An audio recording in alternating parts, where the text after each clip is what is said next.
More disturbing still, if the copper scroll referred to a real treasure, it could only be a treasure removed from the temple in the wake of the AD 66 revolt. This would upset the safe dating and chronology which the international team had established for the entire corpus of scrolls. The combination of these factors dictated a cover-up. Allegro at first colluded in it, assuming that delays in releasing information about the copper scroll would only be temporary. In consequence, he agreed not to mention anything of the scroll in the book he was preparing, his general introduction to the Qumran material, scheduled to be published by Penguin Books later in 1956. In the meantime, it was arranged Father Milik would prepare a definite translation of the Copper Scroll, which Allegro would follow with another popular book pitched to the general public. Allegro had consented to a temporary delay in releasing information about the Copper Scroll. He certainly didn't expect the delay to prolong itself indefinitely. Still less did he expect the international team to diffuse the scroll's significance by dismissing the treasure it inventoried as purely fictitious. When Milik proceeded to do so, Allegro did not at first suspect any sort of conspiracy. In a letter to another of his colleagues, dated the 23rd of April 1956, he gave vent to his impatience, but remained excited and optimistic, and referred to Milik with cavalier disdain. Heaven alone knows when, if ever, our friends in Jerusalem are going to release the news of the Copper Scroll. It's quite fabulous. Milik thinks literally so, but he's a clot. Just imagine the agony of having to let my book go to the press without being able to breathe a word of it. A month later, Allegro wrote to Gerald Lancaster Harding, in charge of the Jordanian Department of Antiquities, and DeVoe's colleague. Perhaps he already sensed something was in the wind, and was trying to circumvent DeVoe personally, to appeal to an alternative and non-Catholic authority. In any case, he pointed out that as soon as the press release pertaining to the Copper Scroll was issued, reporters would descend en masse. To deal with this contingency, he suggested that Harding, the international team, and everyone else involved close ranks and adopt a party line towards the media. On the 28th of May, Harding, who had been warned and briefed by DeVoe, wrote back, "The treasure listed in the Copper Scroll," he said, "didn't appear to be connected with the Qumran community at all. Nor could it possibly be a real cachet. The value of the items cited was too great. The Copper Scroll was merely a collection of buried treasure legends."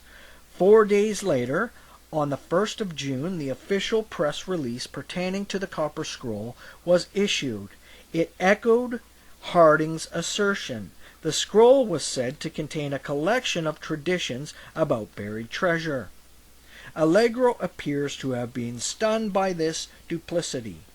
On the 5th of June, he wrote to Harding, "I don't quite follow whether this incredible traditions gag you and your chums are putting out is for newspaper, government, Beidou, or my consumption. Or you may even believe it, bless you." At the same time, however, he was still appealing to Harding as a possible ally against the phalanx of Catholic interest. Did not Harding think, he asked, that a bit more ready information on the scroll matters might not be a good idea? It's well known now that the Copper Scroll was completely open in January, and despite your attempts to squash it, it is also known that my translation went to you immediately. A little general information saves a good deal of rumor mongering. which has now taken on a somewhat sinister note. He adds that the feeling would get around that the Roman Catholic brethren of the team, by far in the majority, were trying to hide things. The same point is stressed in a letter to Frank Cross in August. In lay quarters, it is firmly believed that the Roman Church, in DeVoe and Co., are intent on suppressing this material. To DeVoe personally, he observed dryly, "I notice that you have been careful to keep it dark, that the treasure is temple possessions." Allegro had originally believed a full translation of the text of the Copper Scroll would be released fairly promptly. It must now have been clear to him that this wasn't going to occur. In fact, 4 years were to pass before a translation of the text appeared, and then it was published by Allegro himself, who by that time had lost all patience with the international team.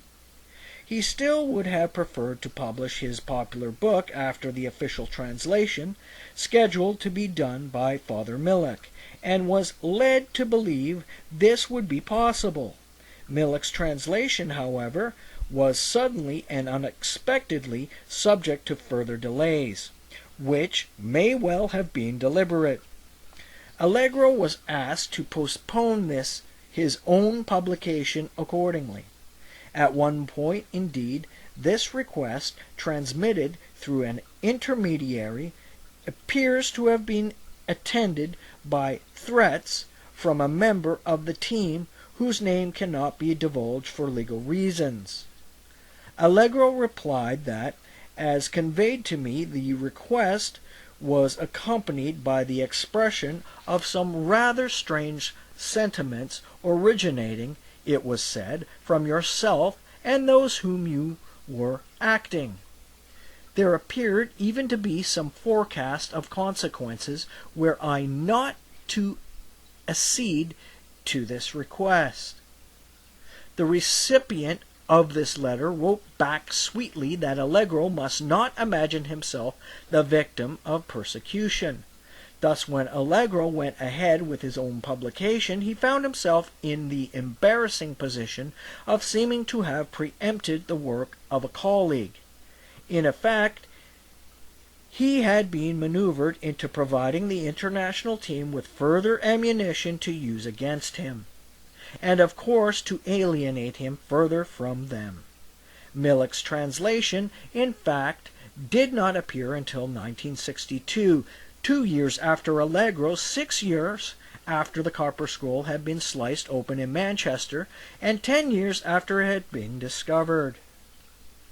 In the meantime, the Dead Sea Scrolls, Allegro's popular book on the Qumran material, from which all mention of the Copper Scroll had been withheld, had appeared in the late summer of 1956, some 5 months after the controversy surrounding his radio broadcasts. The controversy, and especially the letter to the Times, had, as Allegro predicted, ensured the book's success. The first edition of 40,000 copies sold out in 17 days, and Edmund Wilson reviewed it enthusiastically on the BBC. The Dead Sea Scrolls, now in its second edition and 19th printing, continues to be one of the best introductions to the Qumran material. DeVoe did not see that way at all, and sent Allegro a lengthy critique. In his reply, dated 16th September 1956, Allegro stated that you are unable to treat Christianity any more in an objective light, a pity but understandable in the circumstances. In the same letter, he draws attention to a text among the scrolls which refers to the Son of God. You go on to talk blithely about what the first Jewish Christians thought in Jerusalem, and no one would guess that your only real evidence, if you can call it such, is the New Testament, that body of much worked over traditions whose evidence would not stand for 2 minutes in a court of law. As for Jesus as Son of God and Messiah, I don't dispute it for a moment. We now know from Qumran that their own Davidic Messiah was reckoned a Son of God, begotten of God. But that doesn't prove the Church's fantastic claim for Jesus that he was God himself. There's no contrast in their terminology at all. The contrast is in its interpretation. Here we have proof of both the deliberate delays and the value of the unpublished Qumran scrolls. The text to which Allegro is alluding, which speaks of the Son of God, has still not been published despite its importance and despite its early identification and translation. Only in 1990 were excerpts from it to be leaked to BAR. After everything that had passed, Allegro would have been extremely naive to assume that he could still be accepted by his erstwhile colleagues as a member of their team. Nevertheless, that was precisely what he seems to have done. In the summer of 1957, he returned to Jerusalem and spent July, August, and September working on his material in the scrollery. From his letters of the time, it is clear that he did indeed feel himself part of the team again, and had no doubt that all was well. In the autumn, he traveled back to London and arranged with the BBC to make a television program on the scrolls. In October, he returned to Jerusalem with producer and film crew. They immediately went to see Unedited, Jordanian curator of the Rockefeller Museum and one of Allegro's closest friends. The next morning, Dejani took them round to get things moving with DeVoe. In a letter of 31st October to Frank Cross, whom he still assumed to be his ally, Allegro described the ensuing events.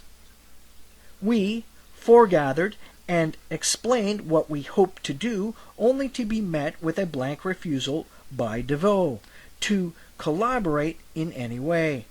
We stared open-mouthed for some time, and then Dejani and the producer started trying to find out what it was all about. The whole thing was a complete knockout because, as far as I was aware, I had left my dear colleagues on the best of terms, or pretty much so. Certainly no bitterness on my side about anything, but DeVoe said that he had called a meeting of his scholars, and that they had agreed to have nothing to do with anything I had anything to do with. My pal the producer then took the old gent outside and explained in words of one syllable that we were avoiding any controversial matter at all in the program on the religious side, but he, DeVoe, was quite adamant. He said that whereas he could not stop us taking pictures of the monastery at Qumran, he would not allow us in the scrollery or the museum generally. Allegro described himself as still flummoxed. Dejani, however, was beginning to get annoyed. He apparently saw how the program as a very definite boost for Jordan, antiquities, and tourism, and declared a preparedness to assert his authority. He was, after all, an official representative of the Jordanian government, whom not even DeVoe could afford to defy. As soon as it became clear to my dear colleagues that even without them the program was going forward, they started putting their cards on the table. It was not the program they objected to, only Allegro. They then called in a taxi at our hotel and made the producer an offer. If he would drop Allegro completely and have Strugnell as his scriptwriter or Millick, they would collaborate.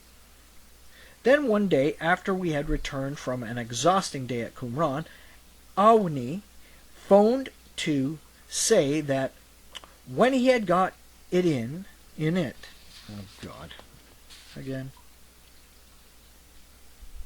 Then one day, After we had returned from an exhausting day at Qumran, Ani phoned to say that when he had got in, it was to find a note, anonymous, waiting for him, offering £150 to him to stop us going to Amman and photographing in the museum there. In the same letter, Allegro tried to persuade Cross to appear in the program. After consulting with DeVoe, Cross refused. By now the penny had pretty much dropped for Allegro, and he knew precisely where he stood in relation to his former colleagues.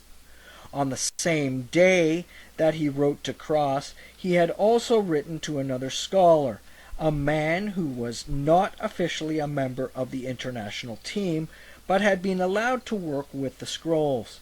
Allegro repeated the account of his contretemps and then added that he was starting a campaign, very quietly for the moment, to get the scholarly clique broken up and new blood injected, with the idea of getting some of the stuff Millick, Strugnell, and Starkey are sitting on, published quickly in provisional form. 2 months later, on the 24th of December 1957, he wrote to the same scholar saying that he was worried. From the way the publication of the fragments is being planned, the non-Catholic members of the team are being removed as quickly as possible. In fact, so vast is Millick's, Starkey's, and Strugnell's lots of 4Q Cave 4 material, I believe that they should be split up immediately and new scholars brought in to get the stuff out quickly. A dangerous situation is fast developing where the original idea of an international and interdenominational editing group is being bypassed. All fragments are brought first to DeVoe or Millick, and as with Cave 11, complete secrecy is kept over what they are till long after they have been studied by this group.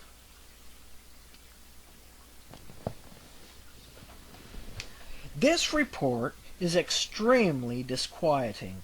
Scholars outside the international team have suspected that some form of monitoring and selection was taking place. Here Allegro confirms these suspicions. One can only wonder what might have happened to any fragment that held doctrines opposed to that of the Church.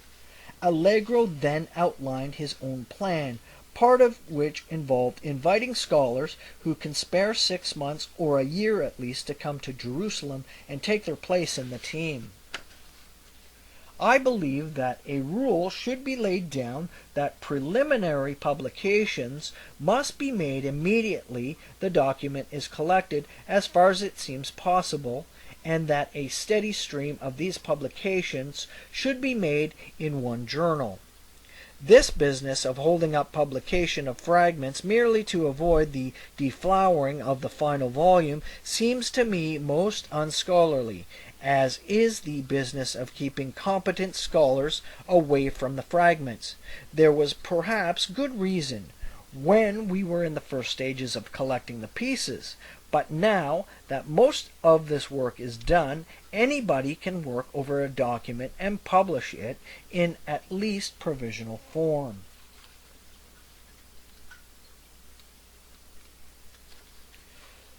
One may not immediately sympathize with Allegro, as his personality manifests itself through his letters, cavalier, impudent, cheerfully iconoclastic. But it is impossible not to sympathize with the academic integrity of his position. He may indeed have been egocentric in his conviction that his particular interpretation of the Qumran material was valid and important. But the statements quoted above constitute an appeal on behalf of scholarship itself, an appeal for openness, honesty, accessibility, impartiality. Unlike DeVoe and the international team, Allegro displayed no propensity for either secrecy or self-aggrandizement. If he is conspiring only to make the Dead Sea Scrolls available to the world at large, and quickly enough not to betray the trust reposed in academic research. Such an aspiration can only be regarded as honorable and generous. Allegro's honor and generosity, however, were not to be rewarded, or even recognized. The film, completed by the end of 1957, was not transmitted by the BBC until the summer of 1959, and then only in the late-night slot, which attracted a minimal audience. By that time, understandably enough, Allegro was beginning to grow uneasy. On the 10th of January 1959, after the latest in a long series of postponements, he wrote to Alwai Dejani. Well, they've done it again. For the 5th time, the BBC have put off showing that TV program on the scrolls. There can be no reasonable doubt now that DeVoe's cronies in London are using their influence to kill the program as he wished. DeVoe will stop at nothing to control the scroll's material. Somehow or other, he must be removed from his present controlling position. I am convinced that if something does turn up which affects the Roman Catholic dogma, the world will never see it. DeVoe will scrape the money out of some or other barrel and send the lot to the Vatican to be hidden or destroyed. After repeating what he'd come increasingly to see as a viable short-term solution, nationalization of the Rockefeller Museum, the scrollery, and the scrolls by the Jordanian government, he reveals the sense of punctilio to which he'd previously felt subject. I might even let out an instance or two when information has been suppressed. But I'll only do that if DeVoe looks like winning. In 1961, King Hussein appointed Allegro honorary advisor on the scrolls to the government of Jordan. The post, however, though prestigious enough, entailed no real authority. It was not until November 1966, 5 years later, that the Jordanian government finally acted on Allegro's suggestion and nationalized the Rockefeller Museum. By then, as we have seen, it was too late. Within the year, the Six-Day War was to erupt, and the museum, the scrollery, and its contents all passed into Israeli hands, and Israel, as we have noted, was too much in need of international support to risk a head-on confrontation with the Vatican and the Catholic hierarchy. Only 4 years before, Pope John the 23rd had officially and doctrinally exculpated the Jews of any responsibility for Jesus' death and excised all vestiges of anti-Semitism from Roman Catholic canon law. No one wished to see this sort of consolatory work undone. By that time, too, Allegro was understandably weary and disillusioned with the world of professional scholarship. For some time he had been anxious to leave academia and sustain himself solely as a writer. He was also eager to return to his original chosen field, philology, and had spent some 5 years working on a book which derived from what he regarded as a major philological breakthrough. The result of his efforts appeared in 1970 as The Sacred Mushroom and the Cross, the work for which Allegro today is most famous, and for which he is almost universally dismissed. The argument in The Sacred Mushroom and the Cross rests on complicated philological premises which we, like many other commentators, find difficult to accept. That, however, is incidental. Scholars tend all the time to expound their theories based on premises of varying validity, and they are usually at worst ignored, not publicly disgraced. What turned the sacred mushroom and the cross into a scandal were Allegro's conclusions about Jesus. In attempting to establish the source of all religious belief and practice, Allegro asserted that Jesus had never existed in historical reality, was merely an image evoked in the psyche under the influence of an hallucinatory drug, psilocybin, the active ingredient in hallucinogenic mushrooms. In effect, he argued, Christianity, like all other religions, stemmed from a species of psychedelic experience, a ritualistic rite, the passage promulgated by an orgiastic magic mushroom cult. Taken separately and placed in a different context, Allegro's conclusions would probably not have provoked the storm they did. Certainly reputable scholars before Allegro had questioned and doubted the existence of an historical Jesus.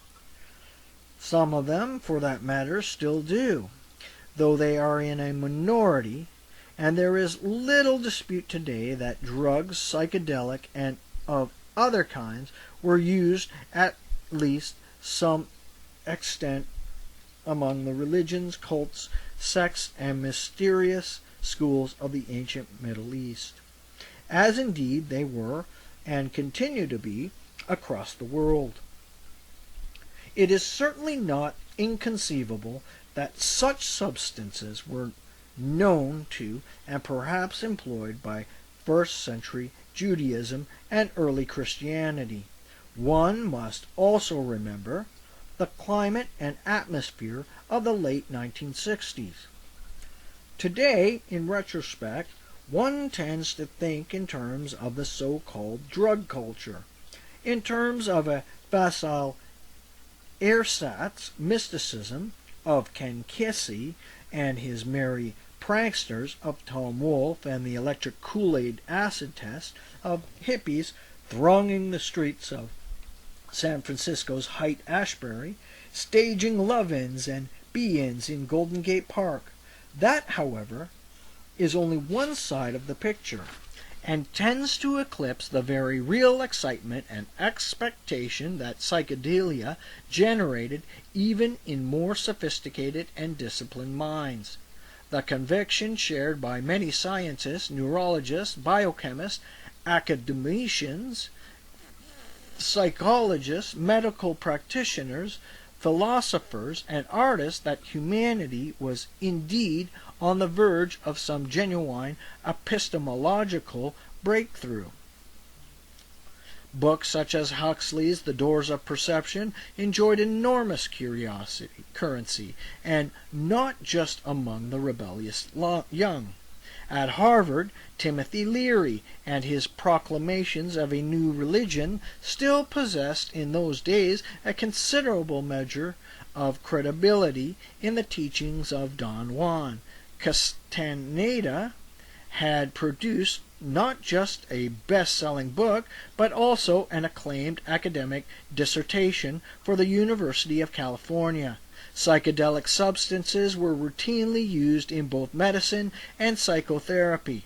Divinity students in Boston conducted a service under the influence of LSD, and most of them said afterwards they had indeed experienced an intensified sense of the sacred, a greater rapprochement to the divine.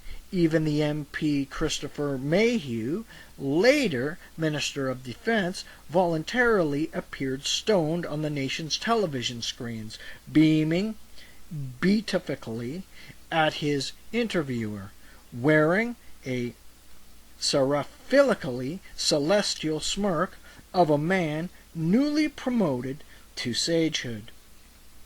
One can see why the academic and critical establishment recoiled in alarm from Allegro's book, even though Allegro himself repudiated the mentality of Haight-Ashbury and never himself smoked or drank.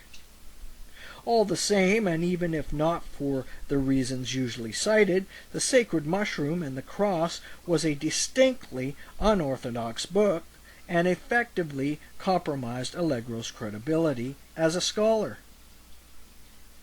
Its reviewer in the Times, for example, became personal, embarking on an amateur psychoanalysis of Allegro in order to debunk him. Allegro's own publisher publicly apologized for issuing the book, cravingly admitting it to be unnecessarily offensive. In a letter to the Times on the 26th of May, 1970, 14 prominent British scholars repudiated Allegro's conclusions. The signatories included Gezavermes of Oxford, who concurred with much of Allegro's previous work on the Qumran material, and who was soon to echo his complaints about the international team's delays. The signatories also included Professor Godfrey Driver, Allegro's former mentor, who had formulated a more radical interpretation of the Qumran text than Allegro himself had ever attempted.